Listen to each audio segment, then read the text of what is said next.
Assalamualaikum warahmatullahi wabarakatuh. Waalaikumsalam warahmatullahi wabarakatuh. Selamat sore rekan-rekan yang saya hormati. Selamat sore. Sore, Ya, Pak. selamat sore, Pak. Ya. Bisa dengar suaranya ya? Bisa. Ya. Yeah. Oke. Bagaimana Bapak Ibu kabarnya hari ini? Sehat? Alhamdulillah sehat. Kita baik. Oke. Tetap semangat ya Bu. Masih semangat. Semangat. Semangat ya, meskipun sudah sore-sore ya, hampir maghrib ini.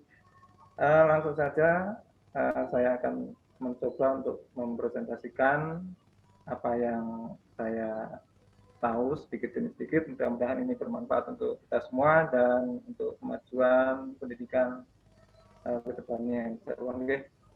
Langsung saja Bapak Ibu, saya di sini akan mengambil materi atau submateri tentang pengembangan kurikulum operasional di satuan pendidikan.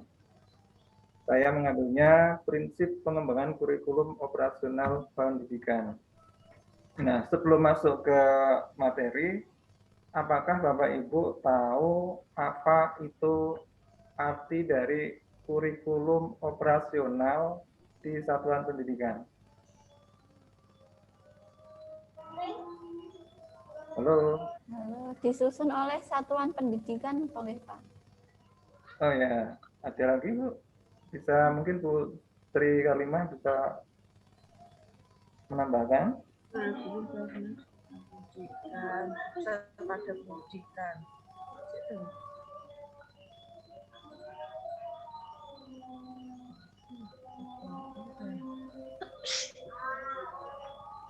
Ya.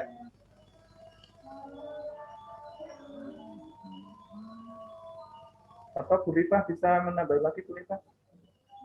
Sebelum masuk ke prinsip. Pengetahuan saya cuma di situ ya, Pak. Oh, enggak apa-apa Bu. Kita belajar bersama-sama dulu ya. Sampai sekolah gitu. Enggak. Kita sharing dulu ya Bu. Ya. Saya sambil belajar ini Bu.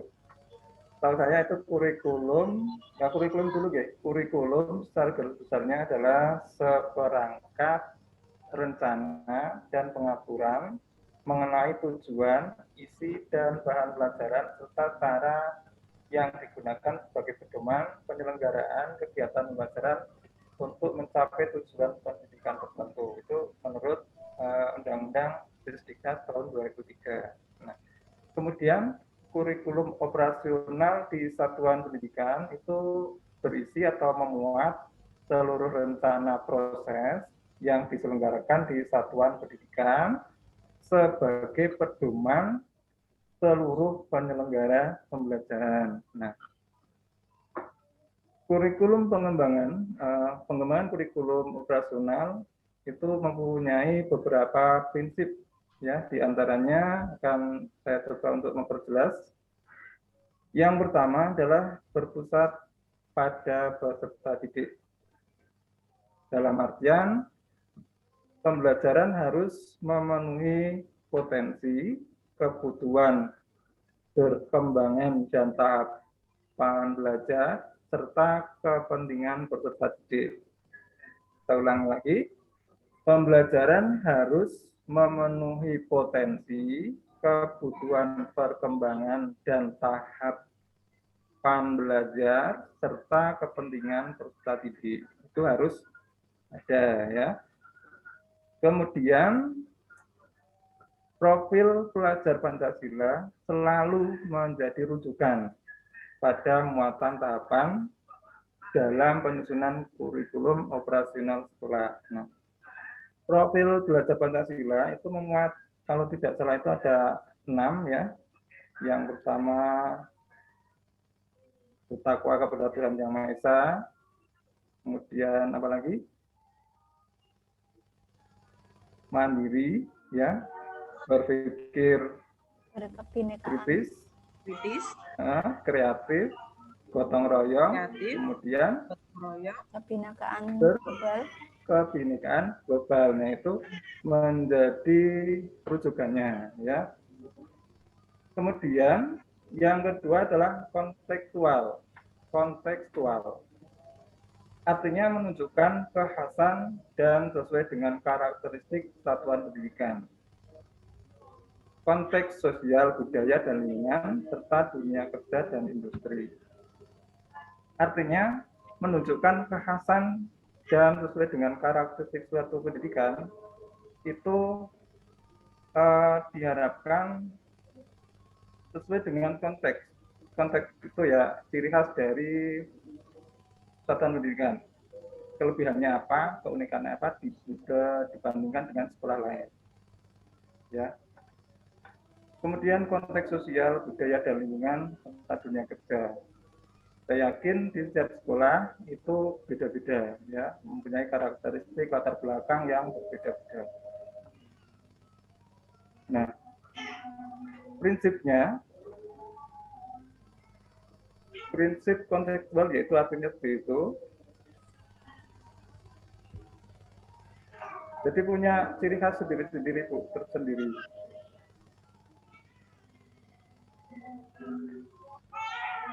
Kemudian prinsip yang ketiga adalah esensial. Prinsip esensial. Artinya semua unsur informasi penting atau utama yang dibutuhkan oleh para pemegang kepentingan tentang kurikulum yang digunakan di satuan pendidikan dapat diperoleh di dokumen tersebut. Bahasanya lugas dan mudah dipahami, tidak mengulang naskah atau kutipan yang sudah ada di dalam naskah lain. Nah, dokumen tak perlu memuat kembali misalnya lampiran Kemendikbud seperti capaian pendidikan, struktur, dan lain-lain dalam dokumen kurikulum operasional. Jadi lebih sederhana. Kemudian yang dimaksud dengan esensial itu sama juga dengan isi.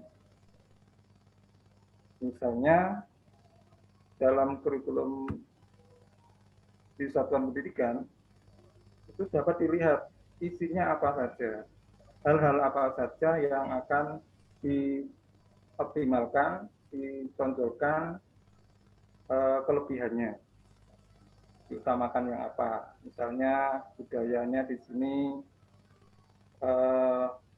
udah lumping misalnya, itu akan menunjukkan di ekstrakurikulernya udah lumping ditingkatkan lagi, atau melihat dari potensi anak-anaknya, potensi anak misalnya ada yang berbakat di bidang sains, matematika, itu lihat disitulah akan ditonjolkan, bisa dilihat dari kurikulumnya sesuai dengan karakteristik satuan pendidikannya, itu bisa dilihat di esensial ya. Kemudian prinsip yang keempat adalah akuntabel. Artinya dapat dipertanggungjawabkan karena berbasis data dan aktual. Ya, prinsipnya kurikulum itu harus akuntabel, artinya dapat dipertanggungjawabkan. Misalnya nilai saja itu bukan hanya asal memberikan nilai pada murid, tapi nilai itu dapat dipertanggungjawabkan. Mulai dari mana sih nilai itu, misalnya nilai 8, nilai 9, itu tidak hanya guru seenaknya menyampaikan nilai 8, nilai 9, tapi ada prosesnya. Nah itu kalau misalnya ada murid, ada wali murid ya tanya, kenapa anak saya kok mendapat nilai 5, kenapa anak saya mendapat nilai 8, padahal ada wali murid yang setiap ada ulangan itu nilainya selalu dikumpulkan, nanti direkap di rumah, bisa ditunjukkan. Nah, pada saat itu guru sudah siap dengan rekapan, wali murid punya rekapan, kemudian guru juga punya rekapan. Nah, nantinya untuk menyiasati, menjaganya nanti kalau ada komplain, nah itu bisa dibuktikan dengan data itu, dapat dipertanggungjawabkan dan masuk akal maksud saya. Nah, itu perlu adanya akuntabel, dapat dipertanggungjawabkan hasilnya maksudnya ya, atau asesmennya. Hasil dari asesmen itu dapat dipertanggungjawabkan karena punya data-data, tidak ngawur ya. Kemudian yang kelima adalah prinsipnya adalah melibatkan berbagai pemangku kepentingan. Jadi kurikulum ya, atau mengembangkan kurikulum satuan pendidikan itu melibatkan komite satuan pendidikan dan berbagai pemangku kepentingan. Di antara lain adalah orang tua, organisasi, berbagai sentra, serta industri dan dunia kerja. Itu ya.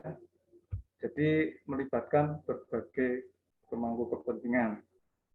Harus terlibat semua ya, supaya bisa berkembang dan dapat berjalan sesuai dengan apa yang dicita-citakan oleh satuan pendidikan tersebut.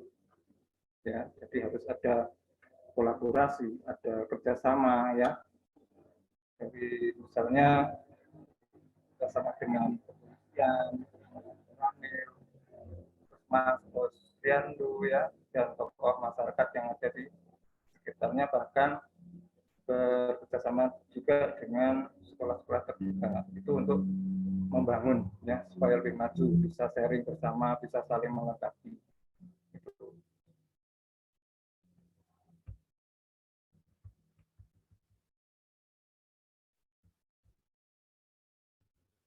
Nah, dari kelima prinsip ini, apakah ada yang Ibu tanyakan? Silakan, saya buka kesempatan untuk bertanya. Halo?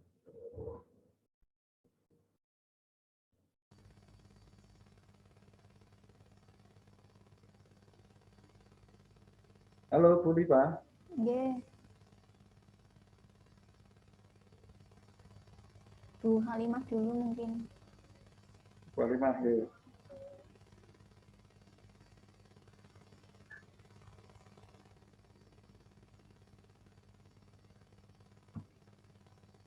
Saya mau bertanya dulu nih, Pak. Oke. Untuk pengembangan kurikulum operasional di satuan pendidikan ini, apakah ada campur tangan dari dinas daerah setempat gitu, Pak? Terima kasih. Oke. Akan saya jawab, Ibu. Nggih. Menurut saya untuk pengembangan ya ada gitu, terutama mengenai tentang aturan ya, aturan yang dasar, artinya aturan yang dibuat oleh pemerintah itu ada aturannya, ada aturan yang memang itu harus diterapkan ya. Jadi kita tidak boleh sembarangan ya, artinya kita punya apa ya, punya aturan-aturan yang pemerintah keluarkan. Nah, itu akan sebagai apa namanya, rekomendasi apa maksudnya sebagai bahan untuk kita melangkah agar tidak terlalu jauh melencengnya, agar tujuannya itu bisa sinkron antara pemerintah daerah dengan satuan pendidikan, itu supaya sejalan ya. Itu Bu, menurut saya, Bu. Mungkin Bu Lipa bisa pendapat lain, Bu, mungkin, Bu. Terima kasih, Pak. Cukup.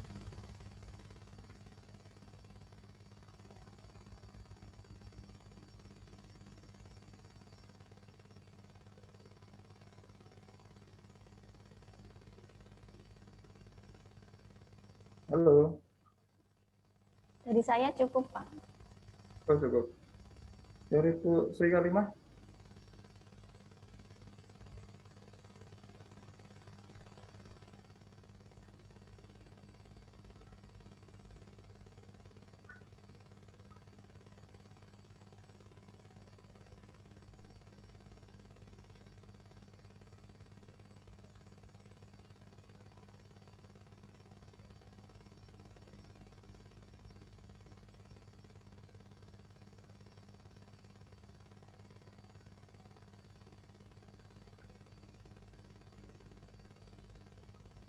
Nah, ini Bu, coba Bu Liva, itu prinsipnya kan ada melibatkan berbagai pemangku kepentingan Ibu.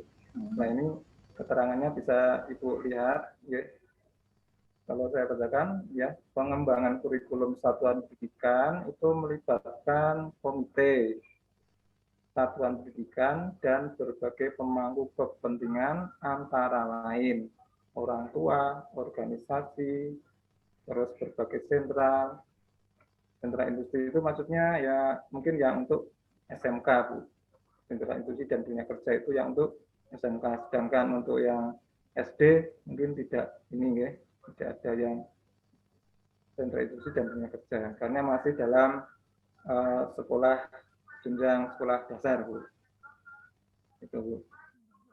Yang Ibu maksud adalah melibatkan berbagai kepentingan tadi melibatkan pemerintah daerah ya, campur tangan pemerintah daerah Ibu. Ya. Nah, mungkin menurut persepsi saya Ibu itu kok tetap ada campur tangannya kelihatannya Bu.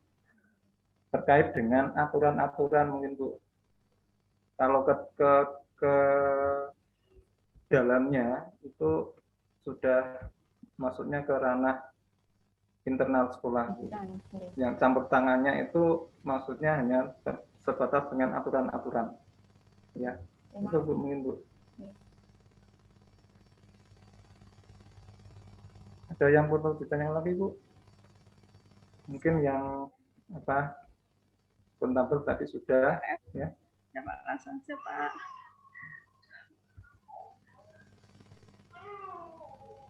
Sudah jelas Bu, oke?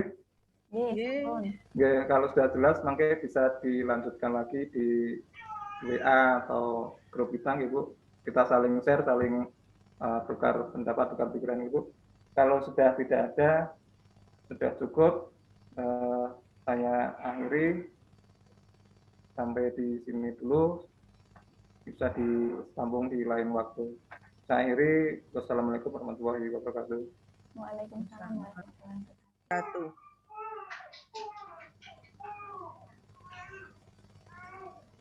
Sampun nggih. Bapak Ibu. Niku putrane Bu Halim selek rewel. Sewu. Nggih, enggak apa-apa. Enggak apa-apa, sudah maghrib juga. Alhamdulillah sudah selesai. Yang penting ini tugasnya nanti tinggal saya upload. Agak nyantai enggak apa-apa ya uploadnya ya. Iya, Bu. Nanti saya kirim linknya masing-masing nanti. Ya pun terima kasih Pak Arifin, Bu Halimah. Selamat menjalankan aktivitas yang lain. Terima kasih banyak. Sukses selalu, sehat selalu nggih. Amin. Assalamualaikum. Sorry aku enggak kan. Enggak apa-apa, Bu. Oh,